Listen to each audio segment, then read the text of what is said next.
अभी हमसे पूर्व वक्ताओं ने बहुत कुछ बातें रखा। मैं बहुत ही कम समय में बाबा साहब अम्बेडकर के ऊपर अपनी बात को रखना चाहूंगा। कुछ लोगों ने बाबा साहब अम्बेडकर को दलित मसीहा के रूप में प्रस्तुत करने का कोशिश कर रहे हैं कि बाबा साहब अम्बेडकर जो है वो सिर्फ दलितों के मसीहा हैं। लेकिन बाबा साहब अम्बेडकर के व्यक्तित्व के और उनका कृतित्व के ऊपर जब हम प्रकाश डालेंगे तो हमको समझ में आएगा कि बाबा साहब अम्बेडकर केवल दलित मसीहा नहीं। बाबा साहब अम्बेडकर ने 1917 में किताब लिखी थी। उस किताब का नाम था small holdings in India and their relatives. एक समय ऐसा होता था कि बहुत सारे किसान जो होते थे, उन किसानों का खेत जो है वो अलग अलग जगहों पे बटा होता। तो बाबा साहब अम्बेडकर ने ये जो किताब लिखा, इस किताब के आधार पे 1927 में अंग्रेजों ने चकबंदी अधिनियम बोल के कानून पारित किया और इस कानून के तहत बाबा साहब अम्बेडकर की जो पॉलिसी थी, उस पॉलिसी के तहत भारत अन्न उत्पादन में आत्मनिर्भर बना।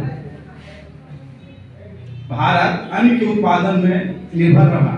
ये हर युग के महामानवों की एक प्रथा होती है कि सिर्फ वो समस्या ही नहीं बताते बल्कि उस समस्या का सॉल्यूशन भी देते हैं। तो आज जो बाबा साहब अम्बेडकर की किताब की वजह से जो अन्न उत्पादन में भारत एक समय हुआ करता था कि जब भारत में बाढ़ आता था, भूकंप आता था या सुनामी आता था, तो भारत को अन्न जो है अमेरिका और रूस दूसरे देशों से आयात करना पड़ता था। लेकिन आज स्थिति वैसी नहीं है। आज जो स्थिति है कि हम अन्न के उत्पादन में इतने आत्मनिर्भर हैं कि हम दूसरे देश को सुनामी आने पे, बाढ़ आने पे अन्न का आयात कर सकते हैं, निर्यात कर सकते हैं। बाबा साहब अम्बेडकर ने 1918 में किताब लिखी थी। उस किताब का नाम है the problem of peace, its origin and solution.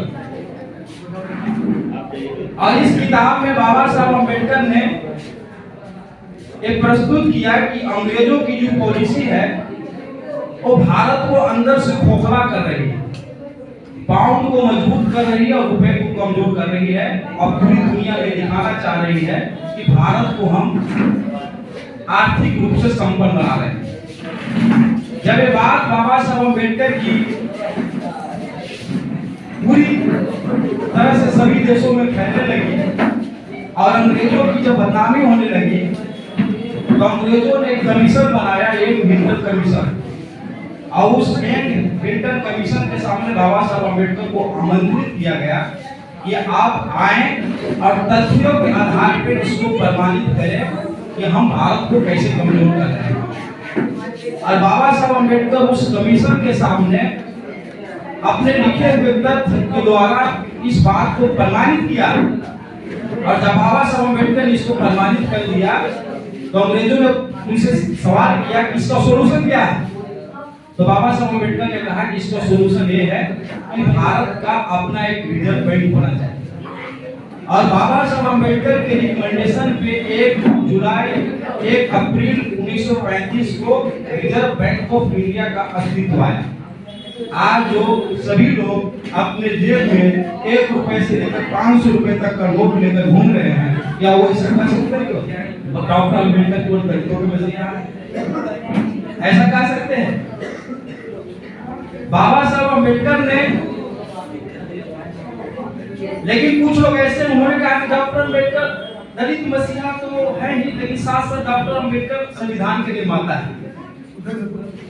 Doctor Ambedkar क्या है? संविधान के निर्माता है। लेकिन इसमें भी कुछ लोगों को दिक्कत होना शुरू हो गया। उन्होंने कहा कि डॉक्टर अम्बेडकर संविधान के निर्माता नहीं थे, डॉक्टर अम्बेडकर जो थे वो ड्राफ्टर थे। डॉक्टर अम्बेडकर संविधान के निर्माता नहीं थे, वो ड्राफ्टर थे। बाबा साहब अम्बेडकर को पता था कि अमेरिका का संविधान कितने दिन में लिखा गया। अमेरिका का संविधान 4 महीने में लिखा गया और उसमें 21 अनुच्छेद। ऑस्ट्रेलिया का संविधान जो है 9 वर्ष में लिखा गया और उसमें 147 अनुच्छेद। कनाडा का संविधान जो है 2 साल 5 महीने में लिखा गया और उसमें 128 अनुच्छेद। साउथ अफ्रीका का जो संविधान है वो 1 वर्ष में लिखा गया और उसमें 158 अनुच्छेद। जिसने पूरी दुनिया का संविधान का अध्ययन किया हुआ है, जब बाबा साहब अम्बेडकर संविधान लिख रहे थे तो उनके पास 7635 संशोधन आए थे, जिसमें से बाबा साहब अम्बेडकर ने 5162 संशोधन को निरस्त किया और 2473 संशोधन को संविधान में समावेशित किया। ये ड्राफ्टर का काम है। क्या ये ड्राफ्टर कर सकता है? लेकिन कुछ लोगों ने जब ये बात लोगों में जब शुरू हो गया कि डॉक्टर अम्बेडकर संविधान निर्माता है, डॉक्टर अम्बेडकर संविधान निर्माता है, तो बाबा साहब अम्बेडकर जो है केवल दलितों के मसीहा और केवल संविधान निर्माता ही नहीं है। बाबा साहब अम्बेडकर राष्ट्र निर्माता है। बाबा साहब अम्बेडकर राष्ट्र निर्माता। बाबा साहब अम्बेडकर राष्ट्र निर्माता कैसे? 1930 में बाबा साहब अम्बेडकर ने गांधी जी को कहा कि गांधी जी, आप गलती कर रहे हैं कि भारत को एक राष्ट्र मान रहे हैं। आप गलती कर रहे हैं कि भारत को एक राष्ट्र मान रहे हैं। India is not a nation, it is making a nation. Bharat राष्ट्र नहीं है, भारत राष्ट्र बनने की प्रक्रिया में। तो गांधी जी ने कहा क्यों, कैसे? तो बाबा साहब अम्बेडकर ने कहा कि हजारों जातियों में बटा हुआ समाज राष्ट्र कैसे हो सकता है? ये जो जातियां हैं, ये समाज में हजारों जातियों में बटा हुआ समाज राष्ट्र कैसे हो सकता है?